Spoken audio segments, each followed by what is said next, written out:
अगर चोर पहले से ही अंदर हो तो कुफल लगाने से भी कुछ नहीं होता। जो भी हुआ है उसे भूल जाओ बाला। अगर तुम उसके पैरों में बेड़ियां भी डाल देती तो भी शैतान की पैरवी करने वाले अपने मकसद को तर्क न करते। अब बस कर दो बाला। अब हम क्या करेंगे उस्मान? इस मुश्किल से कैसे निकलेंगे? शहजादी को कैसे ढूंढेंगे? हमें उसे ढूंढने के काबिल रब ने ही बनाया था। अगर फिर वो वक्त आता है कि उसे ढूंढना पड़ा तो वो ही मदद करेगा। कुछ हो चाहे ना हो, हर चीज में हिकमत होती है बाला।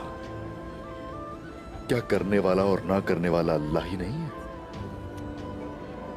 आपकी बातें भी आपकी तरह खूबसूरत हैं उस्मान। आपकी बातों से मेरे दिल को बहुत तकवीयत मिलती है। मेरा रब आपसे राजी हो इंशाअल्लाह। अल्लाह की रजा हम सब के नसीब में हो बाला।